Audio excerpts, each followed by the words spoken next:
নাই মই তদন্ত চন্দ্ৰবিলাক পিছৰ কথা কিন্তু মোৰ মনত তেওঁলোকে অলৰেডি দোষী মই তদন্তলৈ ৰোৱাই নাই যে ইয়াত যে আমি ব্লেক কেটে বেৰি কৰি ধৰি থকাৰ দৰে যে আমি ইয়াতে যে জুবিনক যে বাউন্সাৰ্ছ দি যি ঘেৰি ৰাখোঁ যে পানীত যাওঁতে ঘেৰি ৰখা কিয় নহ'ল গোটেই ৰাতিটো পাৰ্টি কৰি বা কৰিবলৈ দি ৰাতিপুৱা তাক এনেকুৱা ধৰণৰ এটা ৱাটাৰ স্পট এটা কৰিবলৈ লৈ যোৱাটো মই হাইলি ইৰেছপনচিবল বুলি ভাবোঁ মৃত্যুক লৈ আৰু কি ক'ম মই গোটেই সমগ্ৰ অসমবাসীয়ে দেখুৱাই দিলে ভাৰতবৰ্ষক যে আচলতে শিল্পীৰ সন্মান কেনেকৈ কৰা হয় গতিকে এইটো পৰ্যায় পোৱাৰ পাছত মই আৰু এতিয়া নতুনকৈ সেইটো কথা কোৱাৰ মোৰ কোনো প্ৰয়োজন নাই বুলি ভাবোঁ কিন্তু এটা কথা মই ক'ম যে যিটো ঘটনা হ'ল খুব দুৰ্ভাগ্যজনক আৰু যিখিনি মানুহক আমি জগৰীয়া কৰিছোঁ সেই মানুহখিনি কেনেকৈ জগৰীয়া তাৰ বিষয়ে মই ক'বলৈ সময় পাম চাগে নহয় মই ক'ব পাৰিম নহয় গতিকে মই তাকে কওঁ যে প্ৰথম কথা হৈছে যে ইয়াত যে আমি ব্লেক কেটে বেৰি কৰি ধৰি থকাৰ দৰে যে আমি ইয়াতে যে জুবিনক যে বাউন্সাৰ্ছ দি যি ঘেৰি ৰাখোঁ যে পানীত যাওঁতে ঘেৰি ৰখা কিয় নহ'ল পানীত যাওঁতেওতো 4-5জন মানুহ তাৰ লগত থাকিব লাগে পানীতটো আৰু বেছি ৰিস্ক বেছি প্ৰথম কথা দ্বিতীয় কথা হৈছে যে জুবিনৰ যিটো ধৰণে সেই জীৱনটো দিনটো যেনেকৈ কটায় আমি বহুত বছৰ পুৰণি চিনাকি আৰু একেবাৰে নতুন চিনাকি হোৱা মানুহো জানে যে জুবিনে ৰাতিটো নুশুৱে সি দিনত পিছদিনাখন শুৱে গতিকে তাক গোটেই ৰাতিটো পাৰ্টি কৰি বা কৰিবলৈ দি ৰাতিপুৱা তাক এনেকুৱা ধৰণৰ এটা ৱাটাৰ স্পট এটা কৰিবলৈ লৈ যোৱাটো মই হাইলি ইৰেছপনচিবল বুলি ভাবোঁ প্ৰথম দ্বিতীয় কথা তৃতীয় কথা য'ত সাধাৰণ মানুহে যি আমাৰ দৰে যিয়ে মই এটা লাইনত মই এক্সপাৰ্ট মই নিজে সাঁতোৰোঁ মই নিজে জানো ভালকৈ কিন্তু যি একেবাৰে নজনা মানুহ যে গাঁৱৰ পুখুৰীত সাঁতোৰা শিকিছে তেওঁ যদি দেখে সেই ভিডিঅ'টো তাত ৰিয়েলাইজ কৰিব যে জুবিনৰ কষ্ট হৈছে সাঁতোৰোতে আৰু এতিয়া 1-2-3টা ফুটেজ টুকুৰা-টুকুৰিকৈ ওলাই আছে গতিকে এই গোটেইখিনি কষ্ট তেওঁলোকে লগত থকা কেইজনে নিজকে পানী কেতিয়াও দেখি নোপোৱা মানুহৰ নিচিনা চটফটাই থাকি হুলস্থুল কৰি থাকি জুবিনক যে নাচালে যে ইগন'ৰ কৰিলে সেইটো তেওঁলোকৰ দোষ সেইটো মোৰ মতেৰে অক্ষমনীয় অপৰাধ কাৰণ সেই অপৰাধটো ফলত আজি কাৰ ভুল আছিল এইটো এনেকুৱা সৰু বস্তু নহয়তো যে পানীখিনি পৰি গ'ল গাখীৰখিনি পৰি গ'ল এনেকুৱা বস্তু নহয় বটলটো ভাঙি গ'ল নিচিনা বস্তু নহয় এইটো বহুত ডাঙৰ ক্ষতি আৰু এই মানুহজনক লৈ যোৱাৰ লগে লগে তেওঁলোক দায়িত্বশীল হ'ব লাগিছিলে শ্যামকানু মহন্ত ডাঙৰীয়াই কৈছে যে তেওঁ নাজানে জুবিন গুচি গ'ল কিয় নাজানে মোৰ প্ৰশ্ন হৈছে এইটো তেওঁ জানিব লাগিছিল মোৰ ল'ৰাটো কেনি গৈছে নাজানে বুলি ক'লে মই হ'ব নেকি কাৰণ সি মোৰ কাৰণে আপোনটো সি মোৰ কাৰণে মৰমৰ ঠিক তেনেকৈ জুবিনক যেনেকৈ মৰমৰ বুলি কৈ থাকে তেতিয়া জুবিন ক'ত গৈছিল তেওঁ নাজানিলে কেনেকৈ হ'ব গতিকে কলিজা শব্দবিলাক বাৰু বাদি দিলোঁ কিন্তু মই ক'ব খুজিছোঁ যে ইমান যে আপোন তেওঁ কিয় গম নাপালে সি ক'ত গ'ল আৰু গৈছে যদি তেওঁলোকৰ ইমান ডাঙৰ এটা বৃহৎ নৰ্থ ইষ্ট ফেষ্টিভেল পাতিছে তাত বাউন্সাৰ্ছ নাই তাত গাৰ্ডছ নাই লগত পঠিয়াব নোৱাৰিলে কিয় নোৱাৰিলে পঠিয়াবৰ কাৰণে তো সেইটো এটা মই গণ্ডগোল দেখিছোঁ সেইটো মই বেয়া পাইছোঁ তাৰোপৰি তেওঁলোকৰ যি গাফিলতি সেইবিলাক ভিডিঅ'ত ওলাই পৰিছে সেইবিলাকৰ মই নতুনকৈ কি ক'ম যথেষ্ট বিশ্লেষণ হৈ গৈছে ইয়াৰ বিষয়ে আৰু সকলো বস্তু প্ৰায় জল পটপটকৈ ওলাই আছে যে এইটো ইগনৰেঞ্চৰ ফলত হৈছে তথাপিও সন্দেহৰ আমাৰ ওৰ থাকে আৰু আমি আটাই সন্দেহ কৰিছোঁ বিভিন্ন ধৰণৰ কথা মই বেলেগ ধৰণে ভাবিছোঁ কোনোবা এজন অনুৰাগীয়ে বেলেগ ধৰণে ভাবিছে আৰু সকলোৰে অধিকাৰ আছে ভাবাৰ কাৰণ জুবিন আমাৰ মৰমৰ কিন্তু ঘটনা হৈছে যে সেইবিলাক চব মই ইগন'ৰ কৰিবলৈ ৰাজি আছিলোঁ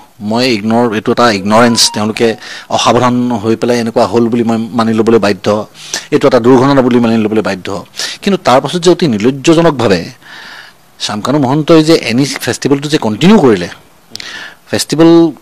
কৰিলে ফেশ্বন শ্ব'ৰ নিচিনা বস্তু এটাও কণ্টিনিউ কৰিলে বেলেগ এটা নাম দি পেলাই মই সেইটোহে বৰ তীব্ৰ গৰিহণা দিছোঁ তাৰমানে যে কি হ'ল হয় খুব বেছি তেওঁ অলপমান টকা পইচাৰ ক্ষয় ক্ষতি হ'ল হয়তো হ'বই দিব লাগিছিলে তেতিয়া আমি গম পালোঁহে যে জুবিনৰ প্ৰতি তেওঁ কিমান দায়িত্বশীল অসমীয়া আৱেগ অসমৰ ইয়াৰ আমঠু এজনৰ প্ৰতি তেওঁৰ কিমান দায়িত্ব এইটো কথা ওলাই পৰিলে হয় যে তেওঁ নিজৰ ক্ষতি সাধন কৰি হ'লেও তেওঁ জুবিনক অনাৰ কৰি পেলাই যিজন মানুহে আজি সমগ্ৰ ভাৰতবৰ্ষৰ এটা ইম্পেক্ট পেলাই থৈ গ'ল যাৰ মৃত্যুৱে সেই মানুহজনক হেৰুৱাৰ পাছত এই যে এক্সিবিশ্যনটো যে কণ্টিনিউ কৰিলে যে এইটো অতি লজ্জাজনক কথা গতিকে সেইটোৰ কাৰণেই মই এইবিলাক কথাত মানে মই আচলতে কৈ থাকিলে খঙৰ চোতত আৰু কথা কৈ দিয়া হয়তো কাৰণ ময়ো মানে কথা লুকুৱাই ৰাখিবলৈ টান পাওঁ ভিতৰত যিটো ভাবোঁ এইটো অনুভৱ কৰোঁতো কৈ দিওঁ গতিকে এতিয়া আজি মই মুখ্যমন্ত্ৰী ডাঙৰীয়া এটা টুইট দেখিছোঁ তেখেতে টুইট এটা কৰিছে যে ইয়াক অমুকত বেন কৰিব লাগে তমুকত বেন কৰিব লাগে ভাৰত চৰকাৰলৈও তেওঁ অনুৰোধ জনাইছে যাতে তেওঁক কোনো ধৰণে আগলৈ প্ৰশ্ৰয় নিদিয়ে বা তেওঁ কোনো ধৰণৰ ফাইনেন্সিয়েল হেল্প নকৰে কিন্তু মই ভাবোঁ সেইটোৱে যথেষ্ট নহয় আৰু গভীৰভাৱে তাৰ ওপৰত তাত তদন্ত হ'ব লাগে আৰু তেওঁ যিটো গাফিলতি এই গাফিলতিটো অক্ষমনীয় মানে যেনেকৈ এটা মাৰ্ডাৰ হোৱাটো যিয়ে মাৰ্ডাৰ কৰে তেওঁ যেনেকৈ দোষী কাষত লৈ চাই থকা মানুহবিলাকো কিছু পৰিমাণে দোষী গতিকে সেই বস্তুটো অলপমান লক্ষ্য ৰাখি তেওঁৰ ওপৰত মানে দস্তুমত আৰু জাতিৰ আৱেগক মানে গুৰুত্ব নিদিয়া যিটো তেওঁ কাম কৰিলে যে দায়িত্ববিহীন যিটো আমাক বুজালে যে তেওঁ যিটো দায়িত্ববিহীন কাম কৰিলে যে জুবিন ঢুকাই যোৱাৰ পাছতো এনে এটা সম্পদ হেৰাই যোৱাৰ পাছতো যে দুদিন কৰি সেইটোৰ কাৰণেতো তেওঁক বিশেষকৈ প্ৰচিকিউট কৰিব লাগে।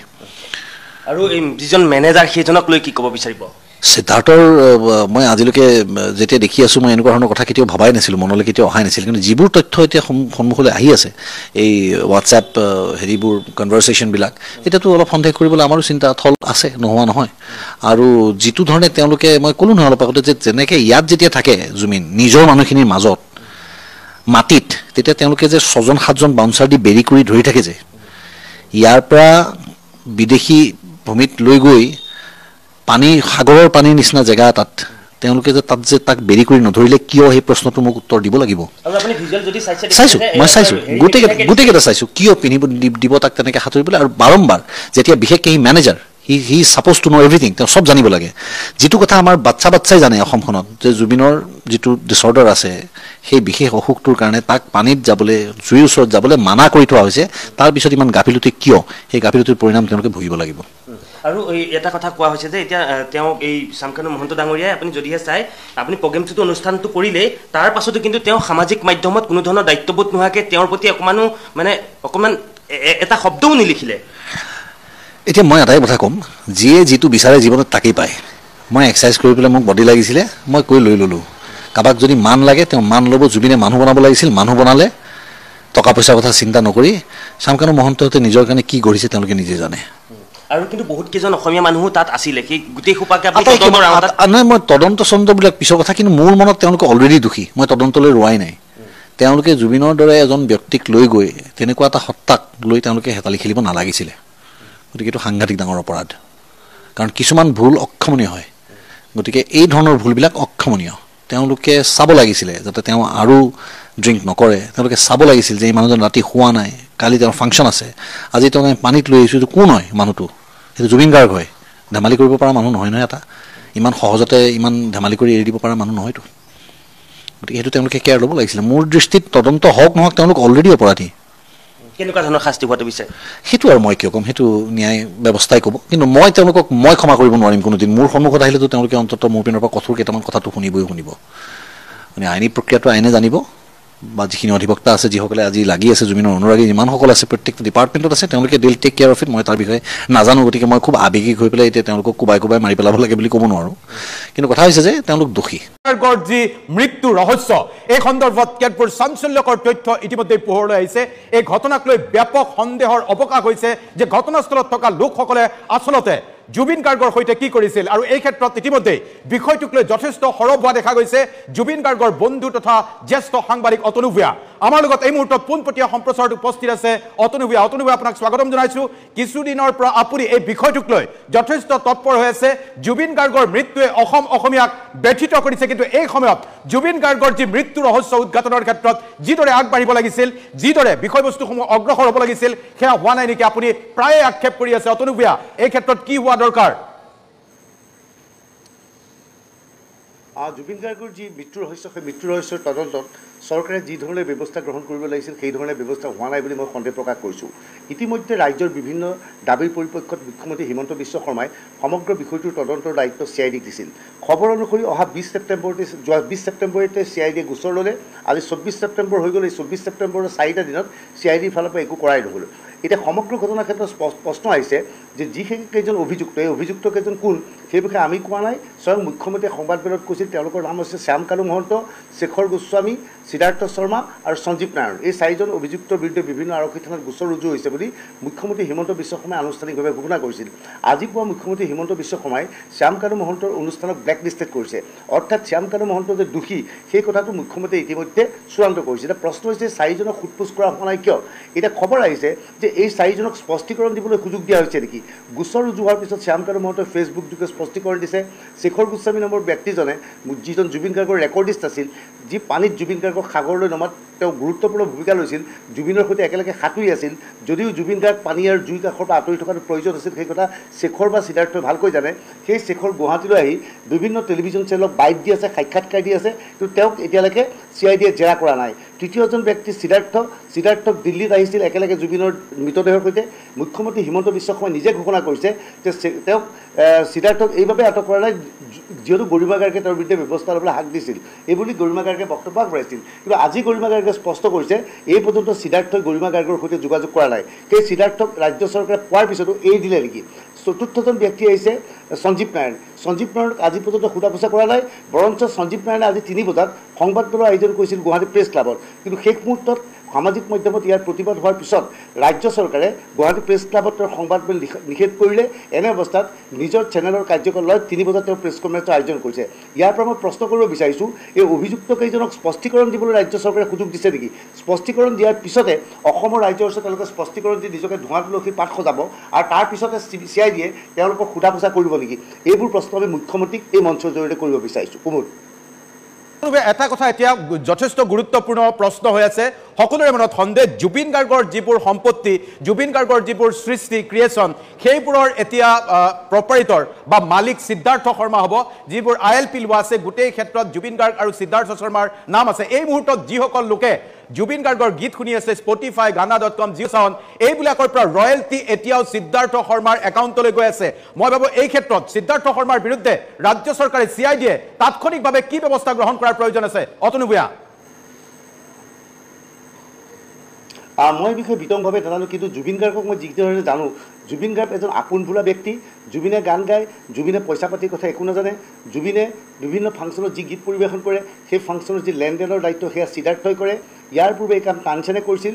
তানসেন এটা সময়ত জুবিনৰ মেনেজাৰ আছিল। পৰৱৰ্তী সময়ত তানসেনে গোটেই কামৰ দায়িত্ব অসমৰ কাম কাজ চোৱাৰ দায়িত্ব সিদ্ধাৰ্থৰ হাতত অৰ্পণ কৰে। কিন্তু পৰৱৰ্তী সময়ত সিদ্ধাৰ্থই নিজাববীয়াকৈ জুবিনৰ কাম কাজ চায়।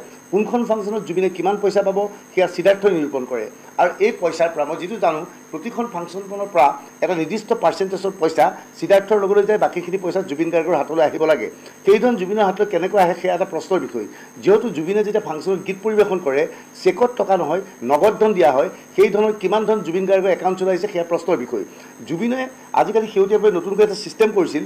জুবিনে বিভিন্ন ছবিত গীত পৰিৱেশন কৰে যদিও আজিকালি ছবিত সংগীত পৰিচালনা বা গীত পৰিৱেশন কৰাৰ বাবদ জুবিন গাৰ্গে শেহতীয়াভাৱে প্ৰযোজকৰ পৰা কোনো পইচা নলয়। সেইটো এটা তথ্য আপোনালোকক দৰ্শকৰ ক্ষেত্ৰতে জনাওঁ। জুবিনে শেহতীয়াভাৱে বহুকেইখন চিনেমাত সংগীত পৰিচালনা কৰিছে বা গাইছে, তাৰ বাবদ প্ৰযোজকৰ পৰা 1 পইচাও নলয়। কিন্তু সেই গানৰ সম্পূৰ্ণ কপিৰাইটৰ দায়িত্ব জুবিন গাৰ্গে নিজাববীয়া কৰে। সেই কপিৰাইটৰ কামখিনি Spotify হওক, এপল মিউজিক হয়, যাৰ লগত কথা পাতিব লাগে এইখিনি আনুষ্ঠানিকভাৱে কথা পাতে সিদ্ধাৰ্থই। সেই একাউণ্টছ জুবিনৰ একাউণ্টছলৈ সেই এতিয়া মই দৰ্শকৰ ক্ষেত্ৰতে জনাওঁ এই Spotify, এপল মিউজিক, গানা এইবিলাকত যিধৰ গান শুনে এটা গান শুনিলে এক নিৰ্দিষ্ট পৰিমাণৰ পইচা সেই শিল্পীজনৰ একাউণ্টলৈ জমা হয়। সেই একাউণ্টৰ ধন জুবিন গাৰ্গৰ একাউণ্টলৈ আহিছে নে সিদ্ধাৰ্থৰ একাউণ্টলৈ আহিছে সেই কথা এতিয়াও স্পষ্ট নহয়। মই নাভাবোঁ যে গৰিমা গাৰ্গে এই বিষয়ে জানিব, আৰু জুবিনে নিশ্চয় স্বাভাৱিকতে বিষয়টো ভালকৈ জনা নাছিল। জুবিনে নিজে এবাৰ কৈছিল এটা সাক্ষাৎকাৰত যে বিভিন্ন সাংস্কৃতিক অনুষ্ঠানৰ পইচা সিদ্ধাৰ্থই লাভ কৰে আৰু ষ্টুডিঅ'ত গোৱা গানৰ বিনিময়ত জুবিনে যি 50,000, 60,000, 1 লাখ টকা পায় সেই টকাবোৰ তেওঁৰ লগত থকা নিৰাপত্তাৰক্ষী বৈশ্য আৰু বৰাৰ তাত থয়, আৰু সেই পইচাৰে জুবিন চলি থাকে। কাৰোবাৰ কিবা পইচা থাকিলে বৰা বা বৈশ্য বা 10,000, 20,000 খুলি পেলাই চলি থাকে। আৰু পইচা শেষ হ'লে বৰা বা বৈশ্যই কয় যে আমাৰ পইচা শেষ হ'বলৈ হৈছে, তেতিয়া জুবিনে গান গাই যি পইচা পায় আকৌ বৰা আৰু বৈশ্যক দিয়ে। গতিকে জুবিনে বৃহৎভাৱে যি ধন উপাৰ্জন কৰিছিল সেই ধনৰ ভাগ জুবিন গাৰ্গৰ একাউণ্টলৈ গৈছেনে সিদ্ধাৰ্থৰ একাউণ্টলৈ গৈছে সেই বিষয়টো তদন্ত কৰাটো প্ৰয়োজন আছিল CIDৰ দ্বাৰা। মই পুনৰ কৈছোঁ জুবিনৰ মৃত্যুৰ বাবে আটাইতকৈ আমি দোষী সাব্যস্ত কৰা ব্যক্তিজন হৈছে সিদ্ধাৰ্থক মেনেজাৰ হিচাপে জুবিনে ছিংগাপুৰলৈ গৈছিল। সাগৰত জুবিন যোৱাটো বাধা আছিল, কিন্তু জুবিনক যোৱাত সিদ্ধাৰ্থই বাধা দিয়া নাছিল। সিদ্ধাৰ্থ অৱশ্যে পৰৱৰ্তী সময়ত বিভিন্নজনক কৈছে যে জুবিন গাৰ্গে কাৰো কথা নুশুনে, গতিকে তেওঁ জুবিনক কেনেকৈ ৰাখিব পাৰিব। আমি ভিডিঅ'টোত মই কালি দেখুৱাইছিলোঁ, এটা ভিডিঅ'ত দেখিছিলোঁ যে জুবিনে যেতিয়া সাঁতুৰি দ্বীপটোৰ কাষলৈ গৈছিল সেই সময়ত ভাগৰি পৰিছিল। জাহাজখনৰ পৰা এজন যুৱকে সিদ্ধাৰ্থক কৈছিল, সিদ্ধাৰ্থ এখন নাৱত আছিল, যে সিদ্ধাৰ্থক কৈছিল যে জুবিনৰ কাষলৈ যাব লাগে। সিদ্ধাৰ্থই হাত জোৱাই কৈছিল যে এতিয়া জুবিনৰ কাষত যোৱাৰ দৰকাৰ নাই। ইয়াৰ পিছতে জুবিনৰ মৃত্যু ঘটিছিল। গতিকে সমগ্ৰ ঘটনাৰ ক্ষেত্ৰত সিদ্ধাৰ্থ অন্যতম দোষী বুলি মই ক'ব বিচাৰোঁ। কুমুদ, অতনু ভূঞা সবতকে গুৰুত্বপূৰ্ণ প্ৰশ্ন। অতনু ভূঞা সবতকে গুৰুত্বপূৰ্ণ প্ৰশ্ন মই আপোনাক কৰিব খুজিছোঁ যে আজি অসমীয়াই আজি বহুত মানুহে কান্দি কান্দি কৈছে আমাক অৰুণোদয় নালাগে, আমাক আঁচনি নালাগে, কিন্তু জুবিন গাৰ্গক ন্যায় দিব লাগিব। এই প্ৰশ্ন আজি বিভিন্নজনে উত্থাপন কৰিছে। ইয়াতত যিসকল লোক আছিল, যিসকল বগা চোলা পিন্ধা লোক আছিল, সিদ্ধাৰ্থ, শেখৰ, এই সকলোৰে বিৰুদ্ধে এই পৰ্যন্ত আইনগত ব্যৱস্থা যি আইনগতভাৱে ব্যৱস্থা ল'ব লাগে সেয়া আৰম্ভ হোৱা নাই। সেইটোলৈ উদ্বেগ প্ৰকাশ কৰিছে। বিভিন্নজনে কৈছে আমাক আঁচনি নালাগে, কিন্তু চৰকাৰে জুবিন গাৰ্গক ন্যায় দিব লাগিব এই মন্তব্য আমালৈ ধাৰাসাৰ মন্তব্য আহি আছে অতনু ভূঞা এই ক্ষেত্ৰত আপুনি কি কয় এতিয়া সমগ্ৰ অসমত বিভিন্ন মাধ্যমত জাষ্টিছ ফৰ জুবিন নামৰ এটা ট্ৰেণ্ড চলি আছে বিভিন্ন ধৰণৰ জুবিনৰ বাবে ন্যায় বিচাৰি সন্মুখলৈ আহিছে আমি বিভিন্নজনৰ পৰা বাৰ্তা পাইছোঁ সকলোৱে এটা জুবিনৰ বাবে ন্যায় বিচাৰিছে ন্যায় কোনে দিব পাৰিব ন্যায় চৰকাৰে দিব পাৰিব এতিয়া প্ৰশ্ন হৈছে বিভিন্নজনে কৈছে যে জুবিনৰ এই মৃত্যু ৰহস্যৰ তদন্তৰ দায়িত্ব CBIক দিব পাৰিব নেকি আমাৰ হাতত খবৰ পোৱা মতে ৰাজ্য চৰকাৰৰ ফালৰ পৰা CBIৰ সৈতে এই ক্ষেত্ৰত যোগাযোগ কৰা হৈছিল কিন্তু এইখিনিতে কুমুদ আনুষ্ঠানিকভাৱে কিছু টেকনিকেল পইণ্ট আমি দেখুৱাব বিচাৰোঁ CBIয়ে যদি গোচৰটো ল'লেহেঁতেন CBIয়ে গোচৰটো ল'লে CBIয়ে কাৰোবাক সোধা পোছা কৰিবলৈ হ'লে আদালতৰ অনুমতি লোৱাৰ প্ৰয়োজন হয় কিন্তু আদালতত যোনে কোনোবাই এখন PIL বা এখন আবেদন কৰে যে জুবিন গাৰ্গৰ পোষ্টমৰ্টম ৰিপৰ্ট দেখুৱাই যে তেওঁ পানীত পৰি মৃত্যু হৈছিল তেনেহ'লে কেছটো সৰু হৈ যায় সেই কেছটো CBIক দিয়াৰ পৰিৱৰ্তে ৰাজ্য চৰকাৰে কেছটো CIDৰ হাতত অৰ্পণ কৰিছে কিন্তু CIDয়ে সমগ্ৰ প্ৰক্ৰিয়াটোত কুপাধিলা মনোভাৱ প্ৰকাশ কৰাৰ অভিযোগ উত্থাপন হৈছে এই পৰ্যন্ত CIDয়ে কোনো ধৰণৰ ব্যৱস্থা গ্ৰহণ কৰা নাই আমি ভাবোঁ যে এই 4জন অভিযুক্তাৰ লগতে ছিংগাপুৰৰ আছাম এছ'চিয়েশ্যনৰ যি 15জন ব্যক্তি আছিল অমৃত প্ৰভা নামৰ যিগৰাকী ছিংগাৰৰ লগতে গৈছিল তেওঁলোকক অতি শীঘ্ৰে চুচুৰাই অসমলৈ লৈ আনিব লাগে তেওঁলোকক মাতি কঠোৰভাৱে প্ৰশ্ন কৰিব লাগে আৰু তেতিয়াহে অসমৰ ৰাইজে জুবিনে ন্যায় পাব বুলি ভাবিব জুবিনক হত্যা কৰা হৈছে যে বিভিন্নজনে কয় জুবিনৰ বিষ মিহলাই দিয়া হৈছে বুলি কয় মই নাজানো পোষ্টমৰ্টম ৰিপৰ্টত কি হয় কিন্তু এনেধৰণে জুবিনক কোনোবাই হত্যা কৰিব বুলি মোৰ সন্দেহ নহয় কিন্তু জুবিনক কাৰোবাৰ দায়বদ্ধতা কাৰোবাৰ দায়িত্বহীনতাৰ বাবে জুবিন গাৰ্গ আজি আমাৰ মাজৰ পৰা গুচি গ'ল ইয়াৰ বাবে এই 4জন অভিযুক্তৰ লগতে আছাম এছ'চিয়েশ্যন ছিংগাপুৰৰ সেই 10-15জন বিষয়ববীয়া অমৃত প্ৰভা নামৰ কণ্ঠশিল্পীগৰাকী আৰু জুবিনৰ ভাতৃ যিজন লগত গৈছিল বুলি কৈছে সন্দীপন গাৰ্গ তেওঁ এজন আৰক্ষী বিষয়া ইমিডিয়েট তেওঁলোকক আটক কৰিব লাগে আৰু মাৰাথান জেৰা তেওঁলোকক CIDয়ে কৰিব লাগে অন্যথা জুবিনে ন্যায় নাপাব যে সেই কথাটো নিশ্চিত আপোনাৰ সন্দেহ হৈছে নেকি ন্যায় নাপাব জুবিনে আপোনাৰ সন্দেহ হৈছে নেকি অতনু ভূঞা মোৰ সন্দেহ হৈছে জুবিনে ন্যায় নাপাব নেকি বুলি এই প্ৰশ্ন মোৰ মাজত আহিছে কিন্তু মোৰ এতিয়াও বিশ্বাস আছে মুখ্যমন্ত্ৰী হিমন্ত বিশ্ব শৰ্মাই কঠোৰ স্থিতি গ্ৰহণ কৰিব যে জুবিন গাৰ্গক আমি যেনেকৈ ভাল পাওঁ হিমন্ত বিশ্ব শৰ্মাই জুবিন গাৰ্গক খুব ভাল পায় এবাৰ এটা অনুষ্ঠানত কোনোবাই হিমন্ত বিশ্ব শৰ্মাক সুধিছিল আপোনাৰ প্ৰিয় শিল্পী কোন পাপন নে জুবিন মুখ্যমন্ত্ৰীয়ে স্পষ্টভাৱে কৈছিল যে মোৰ প্ৰিয় শিল্পী জুবিন আনকি মুখ্যমন্ত্ৰী হিমন্ত বিশ্ব শৰ্মাৰ পিতৃ কৈলাশ শৰ্মাৰ কেইবাটাও গীত জুবিন গাৰ্গে ৰুণজুন এলবামটোত গাইছিল গতিকে জুবিন গাৰ্গৰ সৈতে হিমন্ত বিশ্ব শৰ্মাৰ ব্যক্তিগত সম্পৰ্ক আছে ভাল সম্পৰ্ক আছে মই ভালকৈ জানো গতিকে জুবিনক ন্যায় দিয়াৰ ক্ষেত্ৰত মুখ্যমন্ত্ৰীয়ে কঠোৰ স্থিতি গ্ৰহণ কৰিব বুলি আমি ভাবোঁ মুখ্যমন্ত্ৰীক এই মুহূৰ্তত আমি ধন্যবাদ জনাইছোঁ যে গুৱাহাটী প্ৰেছ ক্লাবত যিখন সঞ্জীৱ নাৰায়ণে সাংবাদিকৰ আয়োজন কৰিব বিচাৰিছিল তাক আৰক্ষীয়ে বাধা প্ৰদান কৰাৰ বাবে মুখ্যমন্ত্ৰীক ধন্যবাদ জনাইছোঁ ইয়াতে যথেষ্ট নহয় আমি মুখ্যমন্ত্ৰীক আহ্বান জনাইছোঁ শ্যাম কানু মহন্তক ব্লেক লিষ্টেড কৰিছে তাৰ বাবেও তেওঁক ধন্যবাদ জনাইছোঁ কিন্তু সেয়াই যথেষ্ট নহয় এই 4জনৰ লগতে যদিহে ছিংগাপুৰৰ আছাম এছ'চিয়েশ্যনৰ সৈতে জড়িত এই 10-15জন ব্যক্তি আৰু অমৃত প্ৰভাক শীঘ্ৰে জেৰা নকৰে তেনেহ'লে জুবিনে ন্যায় নাপাব বুলি আমি ভাবোঁ জুবিনক ন্যায় দিবলৈ হ'লে এজন ব্যক্তিয়ে পাৰিব সেইজন হৈছে মুখ্যমন্ত্ৰী হিমন্ত বিশ্ব শৰ্মা আজি এই মঞ্চৰ পৰা মুখ্যমন্ত্ৰীক পুনৰ অনুৰোধ জনাইছোঁ জুবিনক ন্যায় দিবৰ বাবে আপুনি সৰ্বোতোপকাৰৰ ব্যৱস্থা হাতত লওক আপুনি কঠোৰ হওক হয় অতনু ভূঞা ধন্যবাদ জনাইছোঁ এয়া অতনু ভূঞা জ্যেষ্ঠ সাংবাদিক তথা জুবিন গাৰ্গৰ বন্ধু তেওঁৰ মনৰ ব্যথা তেওঁ পোৱা তথ্য আমাৰ লগত ব্যক্ত কৰি অতনু ভূঞা পুনৰ ধন্যবাদ জনাইছোঁ এয়া আছিলে অতনু ভূঞাৰ মন্তব্য আৰু আমি পোনে পোনে গৈছোঁ